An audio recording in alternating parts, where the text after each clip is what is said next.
주님을 향하여 이 새벽에도 목청껏 주님을 사랑한다고 찬송할 수 있음이 감사요 참으로 은혜입니다. 주님 우리에게 이만한 여건을 주심도 감사하고 주님을 향하여 기도할 수 있는 공간과 그런 마음을 주셨으니 오늘도 주여 저희가 행복한 자로 하루를 살게 하여 주옵소서. 주님의 뜻에 우리의 뜻이 합하여 주의 뜻대로 살 수 있도록 하나님 지혜와 용기와 그리고 주님의 책망이 있는, 그래서 주님 앞에서 경건하게 살기에 부족함이 없도록 오늘도 저희를 붙잡아 주시옵소서. 오늘 주님께서 말씀하실 때 겸손히 마음의 문을 열어 주의 말씀을 받고 그 말씀이 그러한가 하여 상고하고 그 말씀대로 살아내기 위하여 노력하는 말씀의 종들이 되게 하여 주옵소서. 예수님 이름으로 감사하며 기도드렸습니다. 아멘. 오늘 하나님께서 우리에게 주신 말씀은 예레미야 애가 1장 20절로부터 22절까지입니다. 구약성경 1144페이지 예레미야 애가 1장 20절부터 22절까지.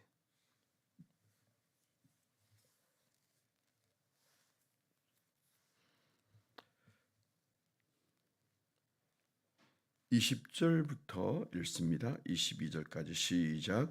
여호와여 보시옵소서. 내가 환난을 당하여 나의 애를 다 태우고 나의 마음이 상하오니 나의 반역이 심히 크미니이다. 밖에서는 칼이 내 아들을 빼앗아가고 집 안에서는 죽음 같은 것이 있나이다. 그들이 내가 탄식하는 것을 들었으나 나를 위로하는 자가 없으며 나의 모든 원수들은 내가 재난당하는 것을 듣고 주께서 이렇게 행하신 것을 기뻐하나이다. 그러나 주께서 그 선포하신 날을 이루게 하셔서 그들이 나와 같이 되게 하소서. 그들의 모든 악을 주 앞에 가지고 오게 하시고 나의 모든 죄악들로 말미암아 내게 행하신 것 같이 그들에게 행하옵소서. 나의 탄식이 많고 나의 마음이 병들었나이다. 아멘.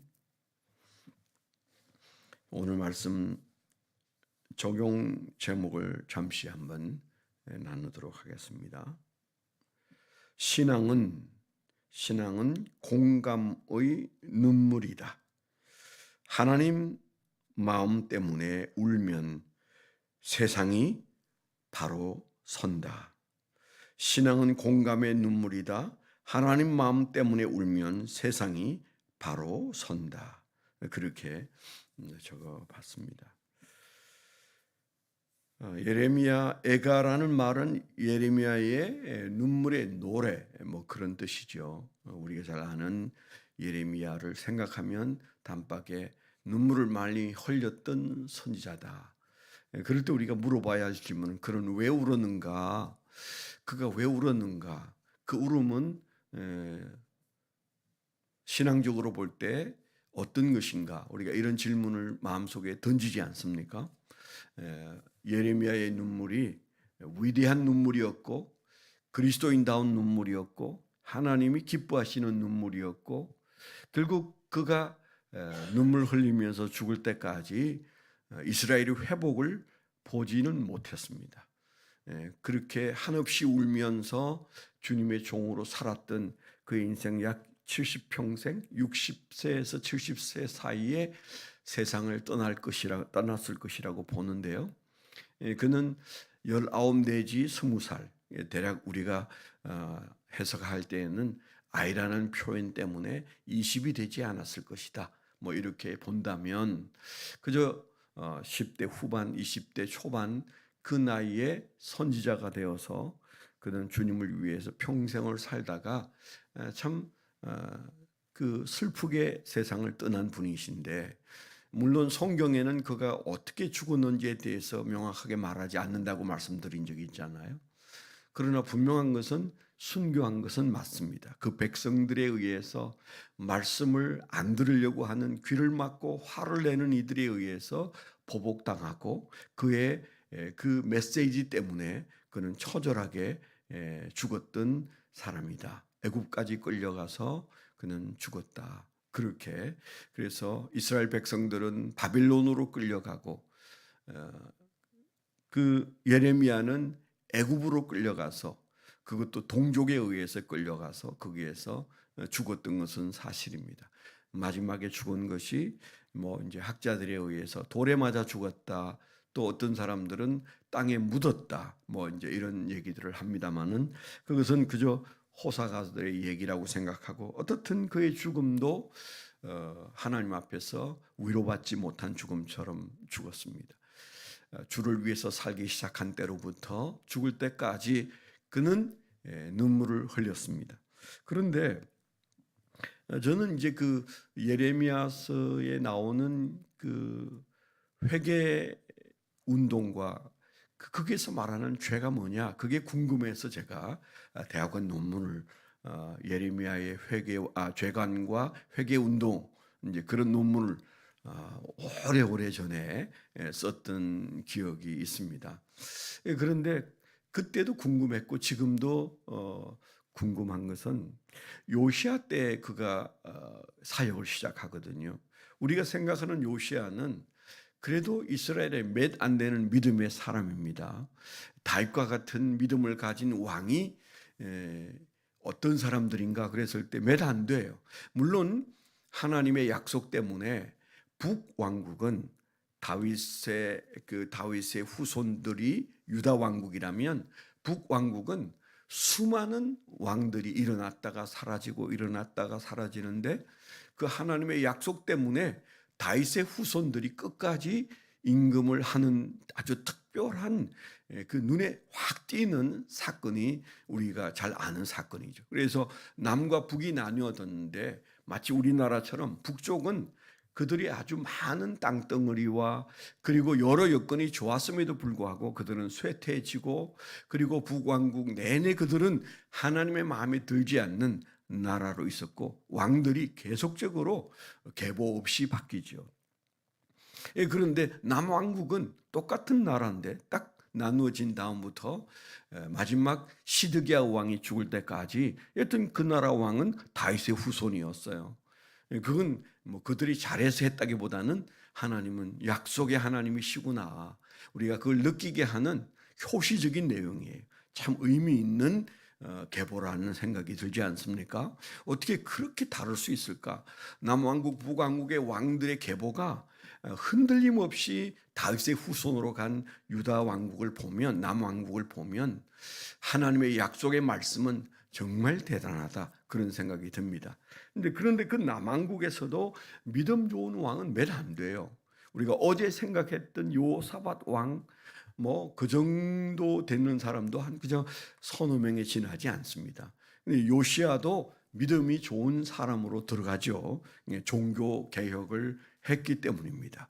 그가 했던 종교 개혁은 그 궁궐에 그 리모델링을 할 때 그때 다락에 있는 성경을 발견하게 된 겁니다. 그때는 이제 양피지에 성경을 필사를 했기 때문에 뭐 여튼 어마어마한 부필 텐데 성경이 없는 시대를 살고 있다가 어느 날 그걸 꺼내 이게 우리가 말하던 성경 아니냐. 그래서 그 성경을 펼치고는 요시야 왕의 마음이 큰 변화가 일어나서 개혁을 단행하죠. 그런데 개혁을 한참 단행해서 나름대로 그 조상들에게서 보기 어려웠던 그런 선한 일을 하고 있을 때 예레미야가 나타났는데 예레미야는 계속적으로 경고를 날리고 그리고 한탄하고 그랬습니다. 잘하고 있는데 저만 하면 잘하는 거 아닌가? 이렇게 생각하는데 그런데 예레미야의 메시지는 만족하지 않아요. 이것 가지고는 망한다. 이렇게 살면 안 된다. 그러는 거거든요. 저는 그 옛날에 참 이제 조상들이 엉망으로 살았는데 종교 개혁을 했는데 그런데 예레미야를 떡 세우셔서 그리고 그 예레미야에서 나오는 말씀이 왕들을 불편하게 하고 그리고 그 애쓰는데 안 된다. 이것 가지고는 안 된다. 그렇게 말씀하신 말씀을 저는 좀 약간 이상하게 생각했습니다. 살아오면서 조금 이제 이해가 달라지기는 했어요. 오늘 제가 묵상하면서 다시 그 생각을 하게 된 부분인데요. 하나님의 기대는 요시야의 개혁이 반개혁이에요. 반만 개혁한 거죠. 율법대로 해보자. 율법대로 해보자. 거기까지 간 건 맞아요. 그래서 제도를 뜯어고치고 산당을 허물고 그리고 백성들에게 성경을 읽히고 뭐 이제 이런 뭐 대대적인 거죠. 그런데 하나님은 예레미야를 세워가지고 이거 이루고 있으면 망한다고 외쳤거든요. 그래서 이제 혼란스러운 거죠. 아니 우리가 안 하던 짓 하고 잘하고 있는데 교회 그저 1년에 한 번 나가다가 매주 나가는데 그래도 못 알아간단 말이냐. 쉽게 말하면 그런 얘기잖아요. 그런데 하나님은 예레미야를 세워서 그들을 질책하셨는데 사실은 하나님의 뜻대로 되지는 않았습니다. 그 하나님이 왜 예레미야를 세워서 그렇게 말씀하셨을까요? 뭐 흔히 우리가 달리는 말에 채찍질한다. 뭐 그런 뜻일까요? 뭐 그런 뜻도 있겠지만은 그런데 말씀을 묵상해 보면 하나님이 원하는 데까지 개혁되지 않은 거예요. 하나님이 원하는 개혁은 바꾸는 정도가 아니고 회개입니다. 회개. 하나님이 원하는 것은 마음을 찢고 회개하는 건데 그들은 제도를 바꾸고 외행적인 것을 고치고 그리고 율법 안으로 들어오게 하기 위해서 그들이 여러 가지 율법을 얘기하고 뭐 대단한 거죠. 그렇지만은 하나님은 우리의 중심을 보시고 그리고 하나님은 하나님의 중심을 우리에게 드러내고 싶은데 개혁에 몰두했지만 그들은 하나님의 마음을 읽질 못했어. 하나님의 마음을 읽고 있는 예레미야의 눈에는 아직 아닌 것이고 이 정도로는 우리는 망한다. 그런 생각을 가지고 있었습니다. 그래서 항상 우리가 그 임계치가 누구의 임계치냐를 우리가 생각해야 돼. 내가 이 정도 열심히 하는데 왜 복 안 주세요? 내가 100일 동안 기도했는데 왜 응답 안 하세요? 내가 40일 금식 기도를 했는데 하나님 아무것도 이루시지 않으시네요. 우리가 이렇게 말한다면 요시야입니다. 예레미야가 아니라고요. 예레미야는 하나님의 마음을 읽었을 때 하나님의 마음이 무엇까지를 원하시는지 그게 목표치예요. 그게 가야 돼요. 그게 가지 않으면 마치 물레방아에 한 바퀴의 물이 모자라서 삐걱삐걱하고 아직 돌지 않는 것처럼 하나님께서 원하시는 데까지 와야 돼요. 그래서 우리는 할 만큼 했는데 그러면 그거는 망하는 겁니다. 수고만 하고 끝나는 겁니다. 하나님이 원하는 데까지 가야 돼요. 그러니까 우리가 정하면 안 됩니다. 하나님의 때를 기다리고 하나님의 마음을 바라보고 그래서 하나님 눈치를 봐야 돼요. 하나님이 됐다고 할 때가 되는 거지. 내가 정한 기한 안에 우리가 모든 것들이 다 이루어져야 된다면 그건 하나님은 우리의 몸종에 지나지 않는 거죠. 그래서 요시야가 잘했지만 그러나 그가 생각하는 방법만큼 잘했습니다. 그랬더니 백성이 변하지 않았어요. 더 정확하게 말하면 그 자식들이 변하지 않았어요. 여러분 우리가 기억해야 할 것은 하나님 앞에 우리의 회개와 우리의 눈물이 어디까지 가야 하는가? 저는 오늘 이 본문을 보면서 요시야의 실패가 무엇일까? 그는 하나님의 긍휼로 그 전쟁터에서 그 애굽 군대와 맞닥뜨려 싸우다가 그는 거기에서 죽습니다. 죽는데 성경에는 그가 환난을 보기 전에 너가 죽게 해주겠다라는 하나님의 약속이 있어요. 그러니까 하나님이 너가 그래도 반계획을 했다. 그래서 너에게 이 땅에 환난을 보지 않게 해주마. 그래서 그가 전쟁에서 전사하는데 그게 어떻게 보면 축복이에요. 그래서 그가 죽고 난 다음에 불과 20수년 사이에 왕이 몇 번 바뀝니까? 요아하스, 그 다음에 요아김, 요야긴, 그 다음에 시드기야. 그렇게 왕들이 자르륵 바뀌는데 20몇 년 사이에 왕들이 그렇게 바뀝니다. 3개월 왕 노릇한 사람이 2사람이에요. 그리고 사실은 요야긴을 뺀 나머지는 다 이 요시야의 아들들이옵니다. 둘째 아들, 셋째 아들, 막내 아들, 아들들이었어요. 그러니까 우리가 이 족보를 그렇게 놓고 한번 보세요. 요시야가 종교개혁을 하고 전사를 하고 죽었다. 그걸 성경에서는 너가 환난을 안 보게 해주마. 아주 험한 꼴 안 보게 해주마. 그래서 하나님께서 그를 데려가셨는데 그 다음에 일어나는 20년 정도 일어난 일들은 609년 정도에서 586년에 망했으니까 그 어간에 이스라엘에 일어난 환란은 일루 말할 수가 없어요. 4명의 왕이 지나가는데 석 달짜리가 2명 나오고, 그리고 다 요시아의 요야긴을 뺀 나머지는 요시아의 아들이고, 그 왕들은 눈이 뽑혀서 가기도 하고, 뭐 쇠고랑을 차고 바빌론까지 끌려가기도 하고, 뭐 상상하기 어려운 일들이 그 20수년 사이에 일어났습니다. 예레미야의 눈물이, 요시아 때는 왜 저래? 너무 지나친 거 아니야? 우리가 할 만큼 했는데, 이렇게 예수 믿으면 복을 받아야지, 그렇게 생각하는데, 사실은 하나님께서는 너희들의 회개가 반만 회개다, 회개가 없는 너희들의 종교개혁은 내가 원하는 수준이 아니다. 그 회개가 예레미야를 통해서 보여주시는 말씀은 뭐예요? 눈물이에요. 눈물. 네, 하나님 앞에서 너희들이 울어야 변하는데 변하지 않는데, 그런데 잘 보면 요시아의 자식들을 보면, 아, 요시아의 개혁이 반만 개혁했구나.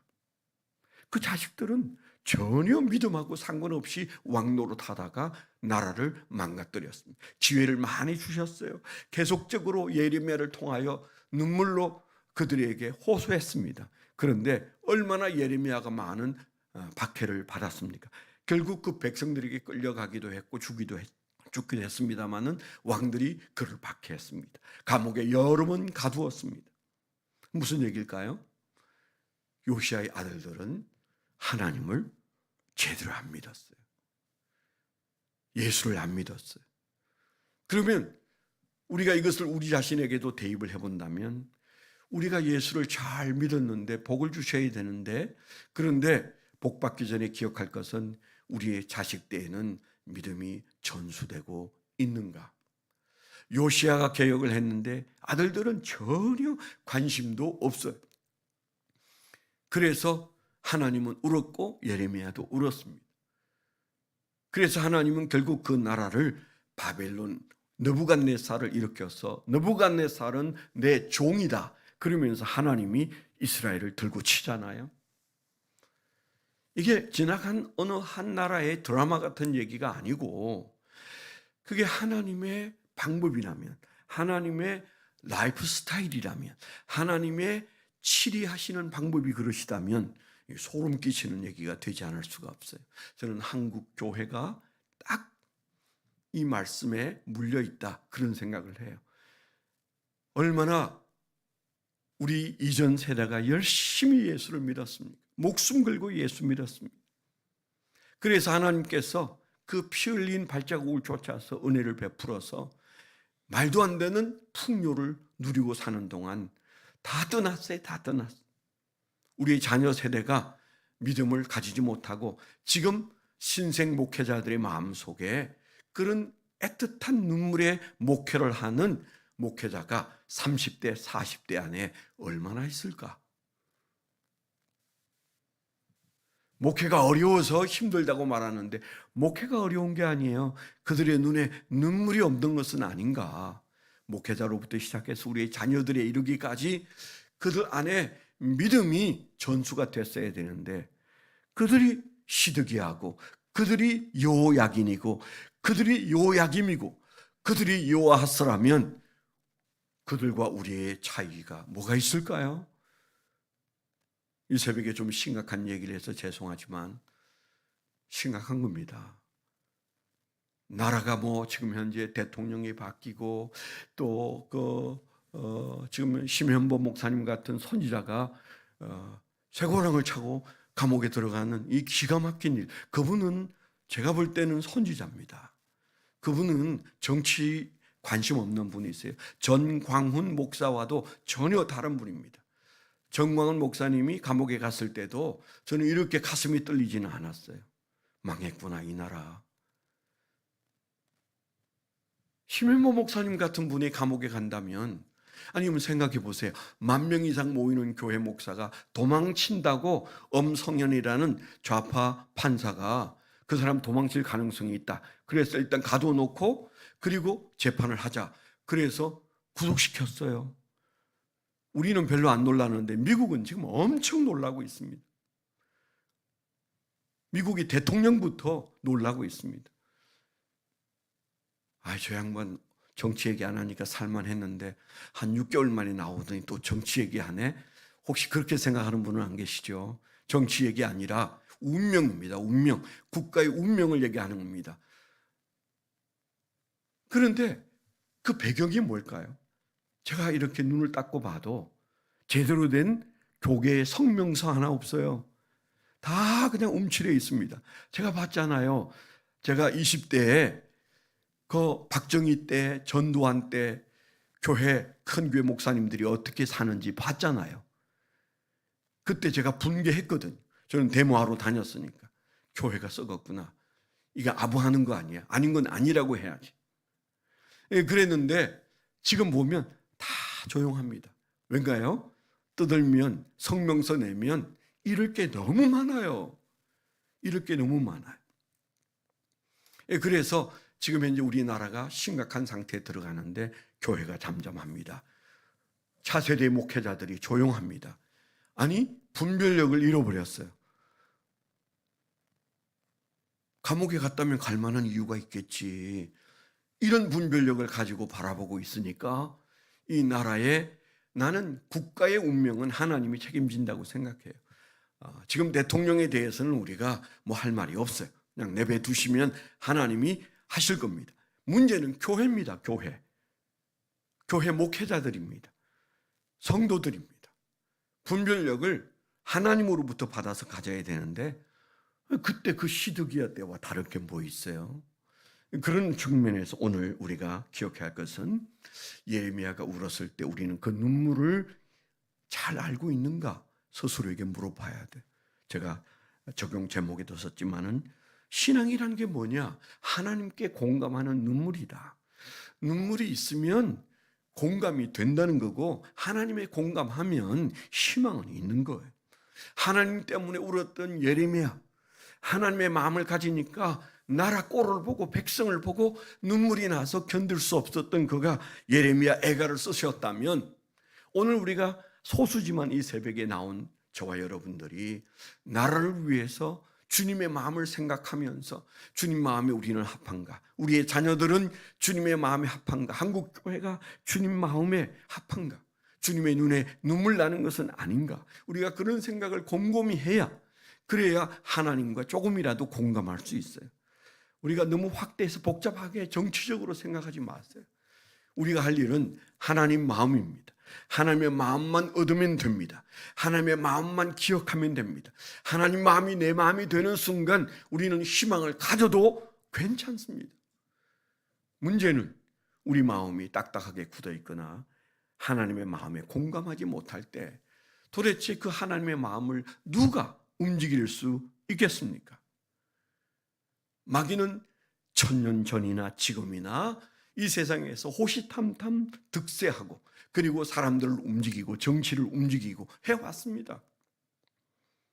그 마귀가 어찌하는 것에 대해서는 우리가 2차로 두고 하나님의 마음이 어떠한지가 우리의 주 관심사예요.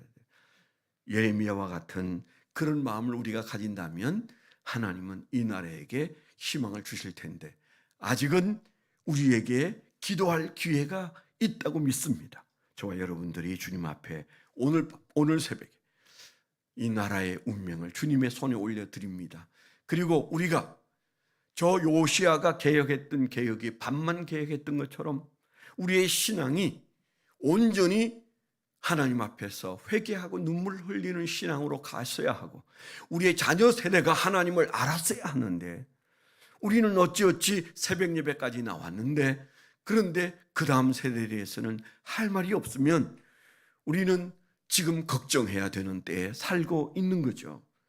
한국교회는 확실히 위기에 불이 켜져 있습니다. 목회자들도 마찬가지예요. 지금 40대, 30대의 목회자들이 정말 제대로 하고 있는지 여러분 최근에 보도를 보셨는지 몰라도 여기 강나루 장신대부터 시작해가지고 전국에 있는 신학대학이 국가 지원이 다 끊기게 됐어요. 국가 지원 끊기면 신학교 올 사람은 반으로 줄거나 반에서 반으로 줍니다. 대전 침신의 학생들이 지금 점점 줄고 있지만은 우리 대전 침신 학교도 문교부에서 이번에 특단의 조치를 내렸어요. 어마어마하게 많은 신학대학을 전부 다 지원 끊는다고 했습니다. 그 효시가 장신대예요. 제일 그래도 유명한 신학교가 강나루에 있는 장신대인데 그 신학교부터 시작해가지고 이름 없는 신학교 몇 개, 11개만 국가 지원이 가능하고 나머지는 이제 국가 지원 지정에서 해제가 됐어요. 이유는 당신들은 목회자 만들려고 신학교 만들었으면 그것만 해라. 사회복지학과, 종교음악과, 상담학과, 영어학과 그런 거 우리는 지원 안 한다. 문교부가 지금 현재 교회를 향해서 어마어마한 철퇴를 내렸어요. 조용하잖아요. 매스컴도 조용하고 교회도 조용하잖아요. 신학교가 거의 80% 이상이 문 닫게 됐는데 문은 안 닫더라도 이제는 후진을 양성 못합니다. 그러니까 신학교 나와서 목사 될 사람만 하시오. 신학대학 아니야. 그러면 그래야지. 이런 상상할 수 없는 일을 나라가 저질렀어요. 이번 주간에 이해가 되세요? 이 일들이 어디에서 왜 일어난다고 생각하세요?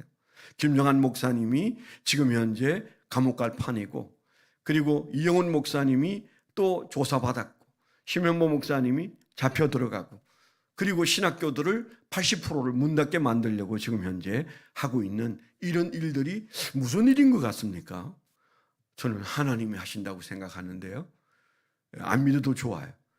받아들이기 어려워도 좋습니다. 저는 이재명 대통령이 하는 짓이 아니고 하나님이 한국 교회에 철퇴를 내리고 있다. 정신 차려야 돼. 오늘이 기념비적인 날이 될 수도 있습니다. 시간이 많이 흘러서 그것 정도 할 텐데요. 기도해야 됩니다. 심각하지 않으세요? 저는 이걸 심각하게 말하는 분들이 많지 않다는 게 너무 걱정이에요. 피켓 들 사람들이 없어요. 그럼 우리가 뭐 해야 돼요? 기도해야 돼요. 하나님 용서해 주세요. 우리를 때리시는 이유가 뭔지 다 몰라도 주여 우리 안에 눈물의 회개가 일어나게 해 주시옵소서. 주님이 원하는 그 놀라운 역사가 우리 안에서 먼저 일어나게 해 주십시오. 돌이켜 주시옵소서. 하나님께 기도해야지 세상에 대고 원망해봐야 안 바뀝니다. 하나님이 하시는 일이니까. 바로 여기에도 우리가 읽었던 대로 하나님이 느부갓네살 왕을 보내어서 그 나라를 망하게 만들었어요. 그래서 예레미야는 그것을 알기 때문에 하소연하고 있는 거죠. 우리가 하나님께 하소연하십시다. 하나님, 이 나라 불쌍하게 해주시고 우리에게 기회를 주십시오. 그래서 우리가 정신 못 차리는 사이에 주님 마음 아프게 한 것 주여 제가 회개합니다. 느헤미야처럼 그 백성과 그 조상의 잘못을 내 잘못으로 여기고 제 위에 앉아서 금식하며 눈물 흘렸던 것처럼 우리가 이 새벽에 이 귀한 시간에 그런 마음으로 기도하면 하나님께서 나라와 교회와 우리의 가정과 우리 남은 인생을 복 주실 줄 믿습니다. 기도 제목, 국가를 위해서 여러분 국가의 운명을 위해서 기도해 주시길 바라고요. 노순일 집사님 수술이 있습니다. 월요일 날 그 인공관절을 하는 큰 수술을 받습니다. 위해서 기도해 주시면 감사하겠습니다. 하나님 아버지 감사합니다. 하나님께서 오늘 새벽에도 참으로 천에 하나 만에 하나 부르셔서 예레미야 때 이스라엘을 보게 하시고 그들의 문제가 하나님이 그들을 공격하러 오셔서 일어난 일임을 알고 슬퍼하고 눈물 흘리듯 우리 눈에서 주님을 향하여 회개의 눈물이 있어 하나님의 마음에 공감하는 종들이 되어 이 나라를 불쌍히 여기는 주님의 손길이 다시 일으키는 은혜가 있기를 소망합니다. 이제는 우리 주 예수 그리스도의 은혜와 아버지 하나님의 극진하신 사랑과 성령님의 내주 동행하시며 감화 감동하심이 하나님을 사랑하는 거룩한 백성들의 생애 위에 지금부터 영원토록 함께하여 주시옵기만을 간절히 축원하옵나이다. 아멘.